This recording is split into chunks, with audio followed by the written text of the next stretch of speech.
Welcome, everyone. My name is Allison Heaney, Vice President of Learning and Public Programs at the Museum of Latin American Art.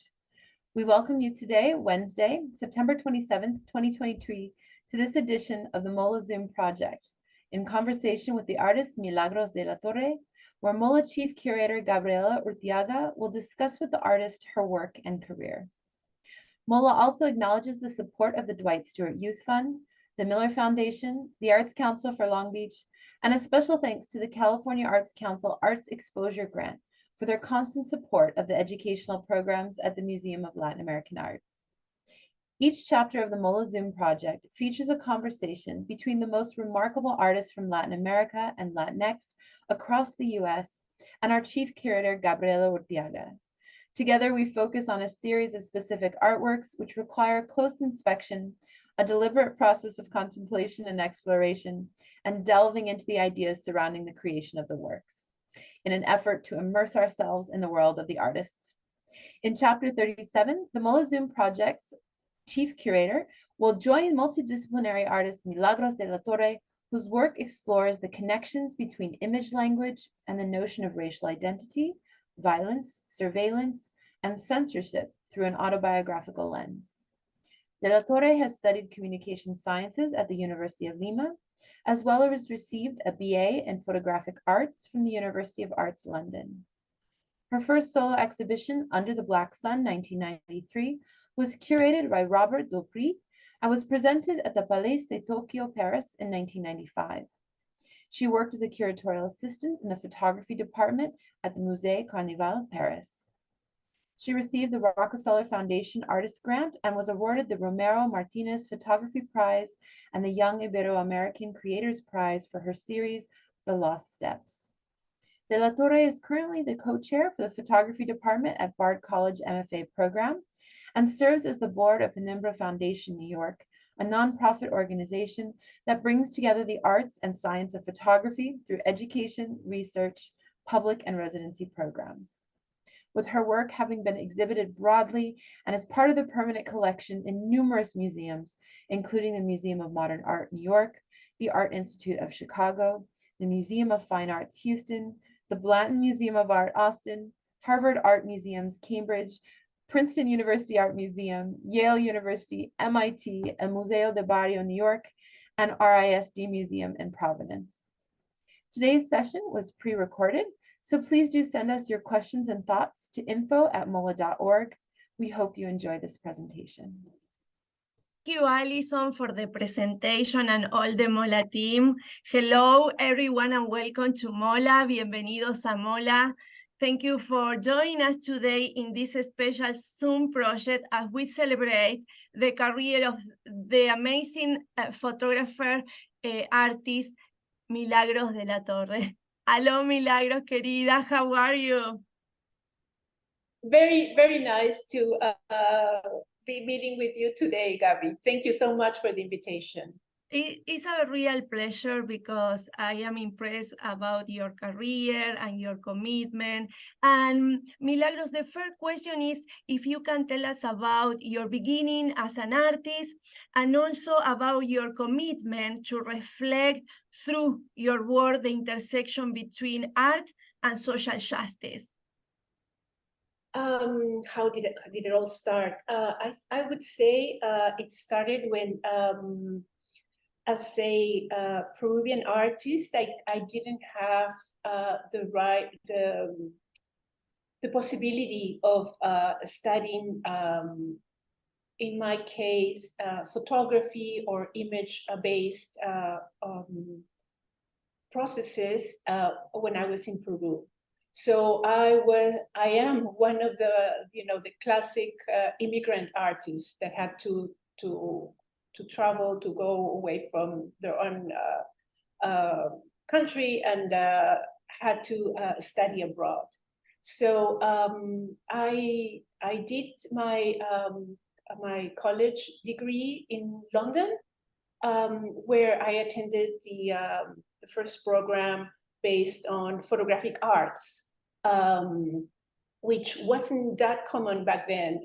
So I did that for 4 years, and after that, thanks to an artist grant, I moved to Paris, and I stayed at the Cité des Arts in Paris, where it was paradise made on earth, because not only did I have a city outside, but I had for the first time my own studio, and there was a dark room in the building, so actually I didn't have to go out very much.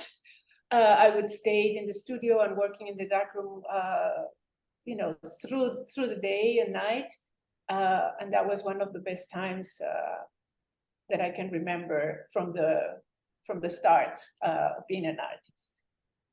And Milagros, for example, tell us, how do you find your commitment through the photography? Why you practice the photography as your creative process, and what is that you find there that is not in another expressions? What I mean, I was very compelled since really young to the image, to the first the photographic image, as we always encounter it through, you know, family albums, and you know, the idea of actually being the one that, you know, would choose how to make that moment to be remembered. So my first notion of image was always that of register. Then I understood the you know, through experience and through studying the real nature of the image, and how vague and how you know, subtle could be to encapsulate meanings and proposals. So I was truly mesmerized by those qualities, and that's why at the beginning of my practice, I chose to critique or undermine the version of what we understand as photography or image making. And that's basically one of the my research based projects, like, for example, the Under the Black Sun, the series that I did in 1991, or other projects like The Lost Steps, which I worked on in 1996. They were both based on, you know, on the critical undermining of the technical part of the image making, photography. Yeah, and you mentioned Under the Black Sun, that is really, really important at the beginning of your career, and we can see in the presentation here. And tell us, because you are an artist that explore the connection between the image and language, and also you put the focus in the notion of racial identity, violence, censorship through an autobiographical lens.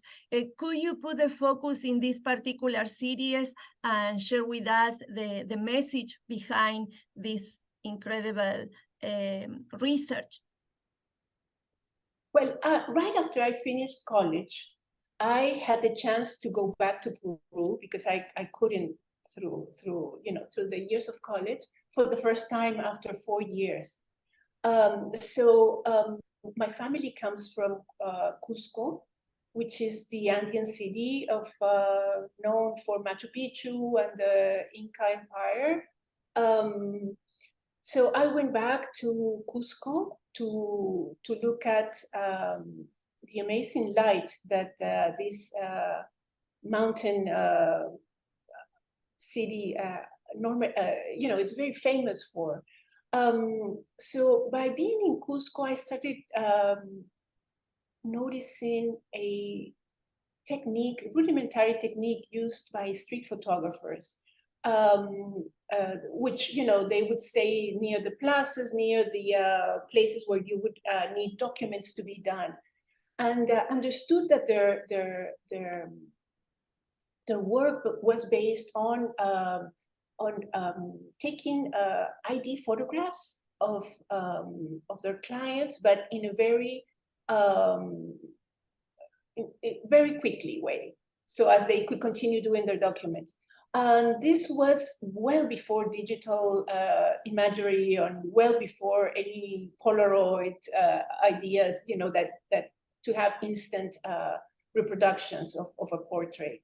So the incredible thing about their technique was that they would take a photograph of the person and immediately take it as part of their job to paint the person's face with a diluted liquid, red liquid, that's that I later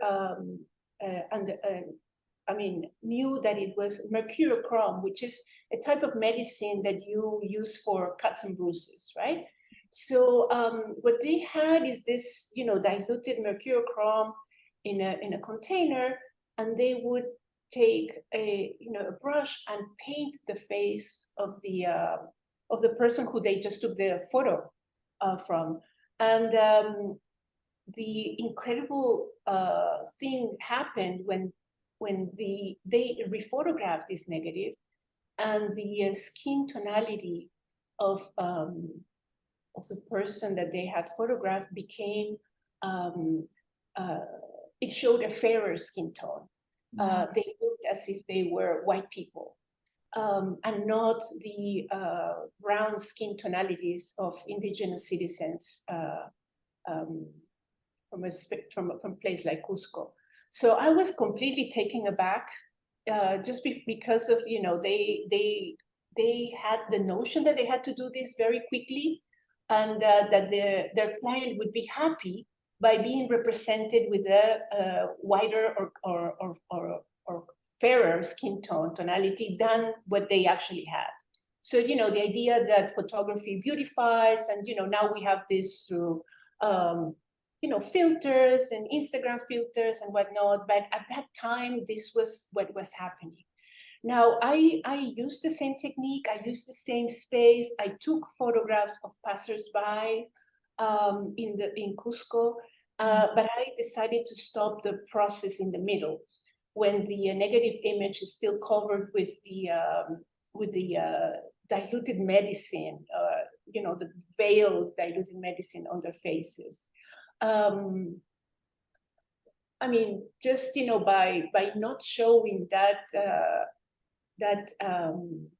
you know, fairer skin tone photograph, I was thinking we could, you know, undermine the notions that we have, undermine the notions of colonialism, where normally, you know, a person with darker skin tonalities represents one thing than a person with lighter skin tones does. Thank you, Milagros. And the next artwork that we select is The Lost Step from 1996. And your body of work, of course, is an invitation to discover your creative process, but also your work is a result of a lot of layers of information, and you are an artist, but also a real researcher. Tell us about this particular series. Right. The Lost Steps was based on, you know, on a 19th century technique limitation. You know, when photographic lenses did not cover the whole area of the image that we were taking through the camera. Hence this round, dark aura that the photograph shows. So I mean, by choosing this technique, I was hoping to present the object with a more, you know, phantasmagorical quality. And I chose to use this technique in a series that it was based on objects that were found in the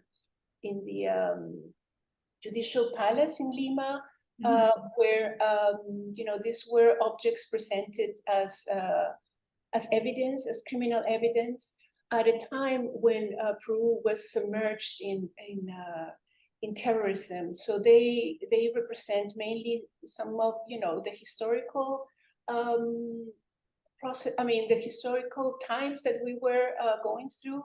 And, you know, we have objects from, for example, the one that we're looking at, incriminating love letter written by prostitute to her lover. This object, this letter, was presented to a judge by a person who wanted to, by the person who was renting the space to this lady. And, you know, it was presented as proof that she was doing this type of work. And, you know, if we can actually read, it says, you know, I love you despite my dirty life that, you know, you know very well. But it's, you know, it's a love letter, but also has implications of being presented as, you know, as a criminal evidence. Mm-hmm. And this series has not only, you know, more personal objects like this, but also terrorist criminal objects. We have, for example, there's one from a rudimentary cocaine laboratory. There was another one that, for example, is the, you know, just rudely made basic type of harming objects, you know, like the base of a glass bottle used, you know, to try to cut somebody and then, you know, ask for their wallet or so they were objects that were very psychologically dense. Mm-hmm. So I thought that the way to resolve the technical proposal, you know, had a great dialogue between this 19th century limitation and this dense, you know, objects, right? Mm. Well, amazing. And Milagros, the next series of artwork that is really important is Censored from 2000. And I would like to invite you to talk about this particular series and explore a little more about your creative process, where again, you explore some psychological situation and reinterpretation from the Spanish Inquisition. Exactly, yes. This censor was researched in the University of Salamanca's library, which is the, you know, the oldest library for the Spanish language. And these books were like in the, you know, they are not normally accessible to the public, probably some researchers, but they were, you know, kept aside.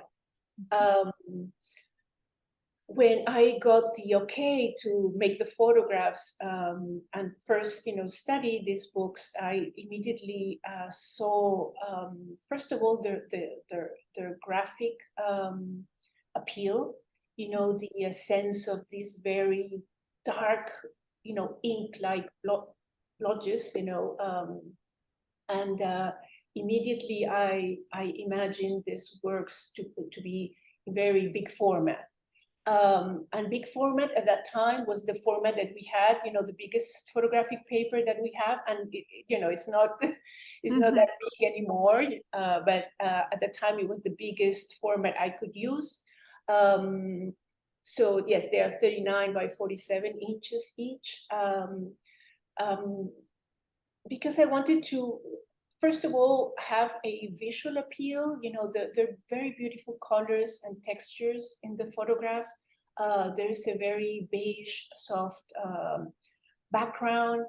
And then we have some of this brown, and then, you know, some of the kind of a yellowish,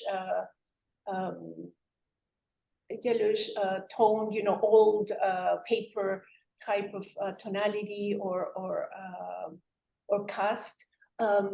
So you know, the creative solution was immediately resolved once I was in front of them. big format, subtle colors, obviously in color photography. The selection was made, because of the different applications that these paragraphs were censored. And the one we can see here is that, they glued, these are the inquisitors blocking some of the ideas that they thought, the public should not read, right? So one technique, for example, was that they glued some paper on top of the paragraphs that they wanted to censor. But because there was some transparency with the paper, they painted the whole thing with ink. So this is what we have here. And then by hand, they would, do each line, as you can see. So I was really amazed by the sense of purpose that these inquisitors had, the sense of duty.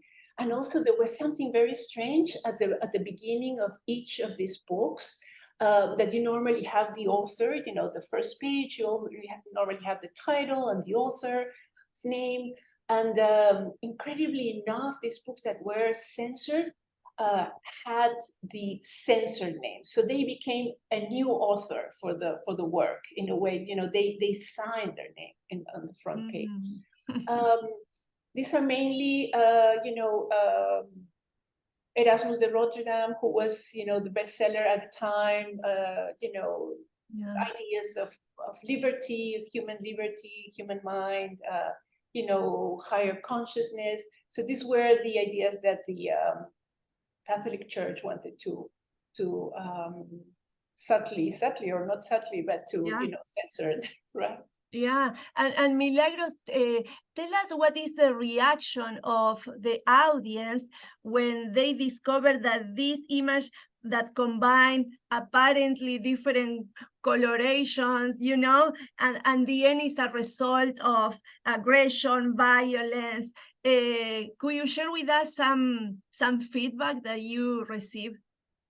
Well, first of all, people tend to think that they look very beautiful, and they feel that, from afar, they could even be mistaken by paintings, like, expressionist paintings, whatnot.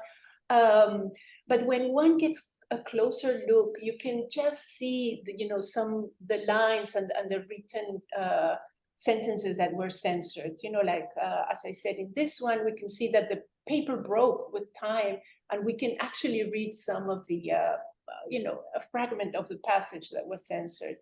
So it's, people normally have a very pleasing reaction, but when they closer, they realize that these have been ideas that have been, censored or crossed out by, powers of authority, and in a sense, blocked some type of written expression that they didn't agree with. Yeah. And unfortunately, we're looking at that these days, right? When several books are being censored, and they are not admitted in certain libraries, and it continues. Yeah. And Milagros, then we select Bleu from 2022. When you put intention, right, some particular traumas and also abstract images. How do you produce the research and the final production of this kind of work? Right. I was approached by a French publisher to do an artist book. So from that idea, idea or sense, I started thinking about how, abstraction, and how can a photograph become abstract? How do we manage to represent abstraction in photography? And this is how this series was achieved. I I noticed that just by simply, cutting the frame in a certain way and just suggesting subtle tonalities of color, I could achieve probably more of a reaction than a very crude, documented, registered image. So my idea was to utilize these photographic processes and work on this series in that single way. So very strict frame, very close-up frame, and again, few colors, and the idea that if one looks at this image, one could even think of a cloud formation or a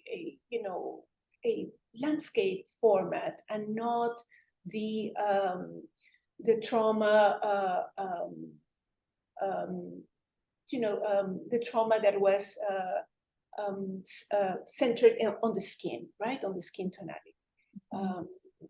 The injury that was on the skin tonality, which again, the body, it's a landscape in itself. So that's how this series came about, and it was part of an artist book where the publisher selected also a writer and a designer and a photographer to come together to create this work, this artist book. That we can see the next slide, that is the book that you mentioned, right? Right here, for example, yes, the Juan Manuel Prieto was, the text, the round text.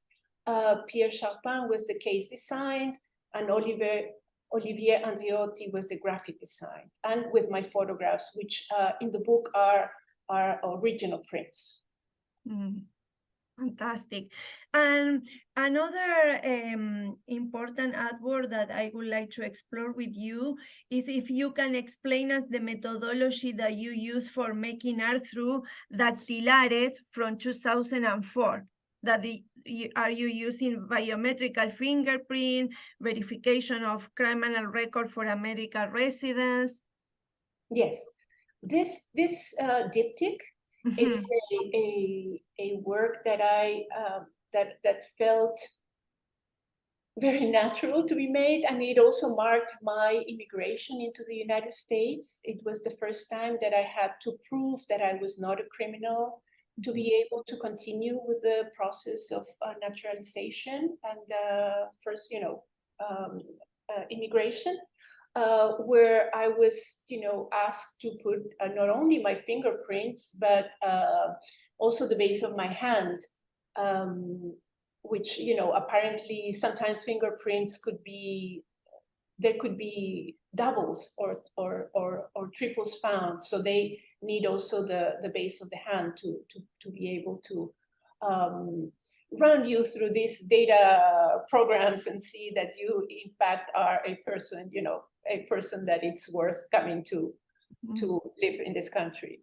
I was extremely shocked by the notion of the ink on the hands, and I think it's something that relates to the other projects that we've seen. For example, the one that we just saw, the censored, where the ink is very present. The layered meaning of what the ink becomes, and as well as the Under the Black Sun, where the veil red, mercurochrome medicine works also as another extra layer of not only physical layer but also meaningful layer or concept layer. So this is just a very important work for me where there's a definition of time, like before and after, right? This is 2004. That's when I just came to New York. And Milagros, at the same time, for example, the next artwork that we select is Bulletproof. And tell us how you explore all the variation in one symbol, in this case in clothes, that you can explore difficult topics like the increasing militarization, violence, and also the lack of gun control, especially here in US. Yes, this series, Bulletproof, was actually photographed in Mexico City, where I began a research about, again, bulletproof clothing. And I encountered a Colombian manufacturer who provides this type of clothing, but the difference with his work is that he does the clothing with very good materials, with very beautified, designs, and he's even called the Armani of the bulletproof. So people, you don't realize that you're wearing actually a bulletproof garment when, for example, this T-shirt that looks like any other Gap T-shirt or any white T-shirt that we could think of. The only difference is that the idea of an everyday garment as this one is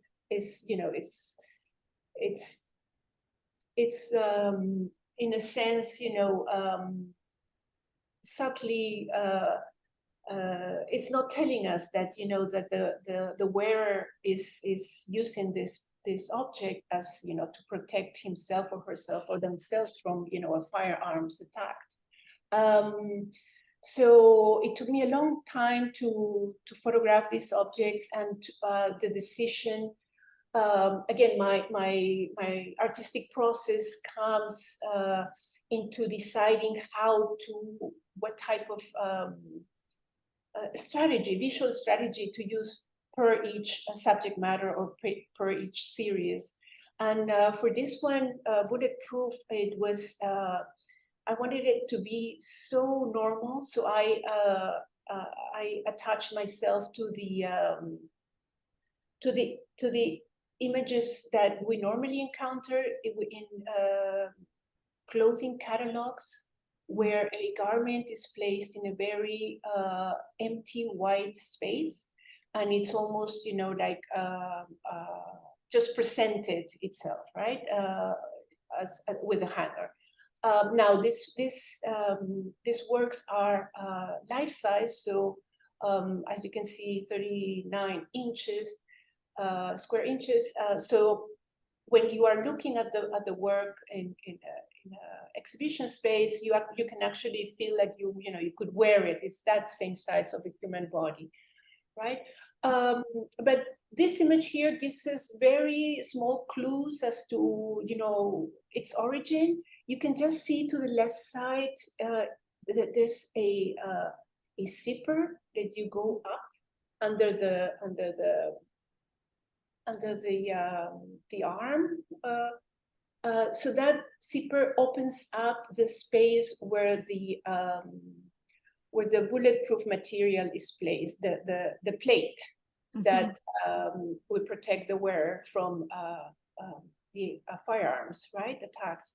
And this is also, this is placed on top, on the front and at the back, and with the help of this zipper, you can take it out and wash the garment as you normally would. Another clue for this piece is that it has, instead of the designer label, it says platinum. Platinum meaning is the highest protection that you can have for these bulletproof garments, which means long range firearms, explosives. This is the highest you can achieve bulletproof protection. So Bulletproof is a series of 11 garments for both genders, and for different ages. There's, lots of garments for younger generation, like a jean jacket or like a military jacket.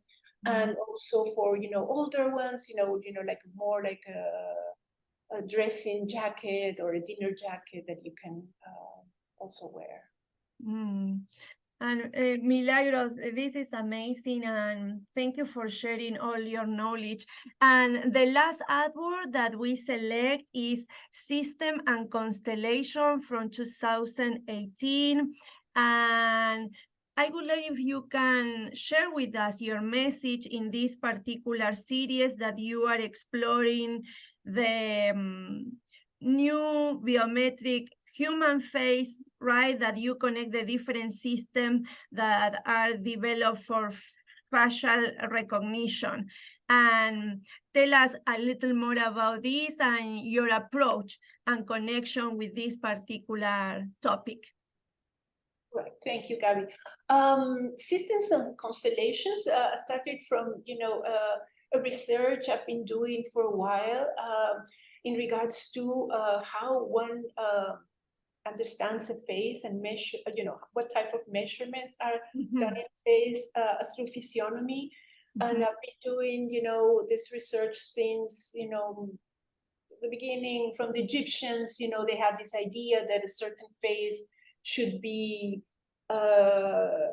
more graceful or beautiful if there were some parameters of, of size for the forehead or the distance between the eye and the nose and whatnot.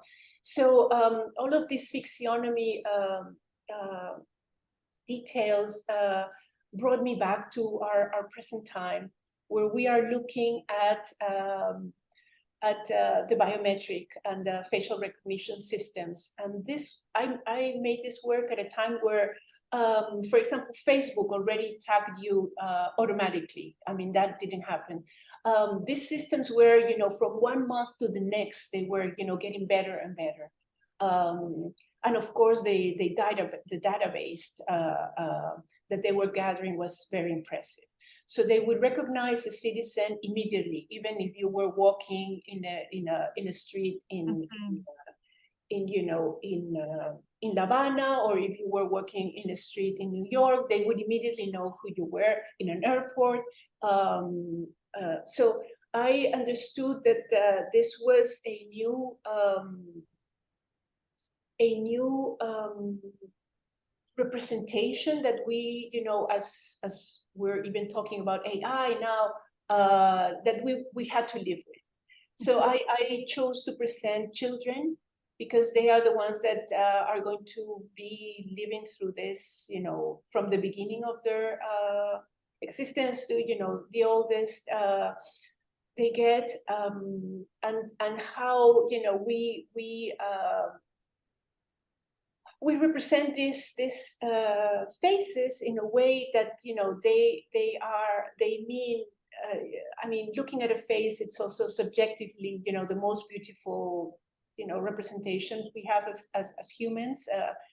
Therefore, I think of, every single face as a universe, as a constellation, but also to understand that, that there are systems that are coming behind us that are already recording for various attempts and consequences our features and our facial features. Wow. Milagros, thank you so much for your time, for sharing with us your inspiration and your question that definitely we can find in your body of work. And you are an inspiration, and we are so happy to have you with us today. Thank you so much, Gabby, for this invitation. And again, I'm happy to respond to any questions that the audience will have. Thank you so much. Thank you.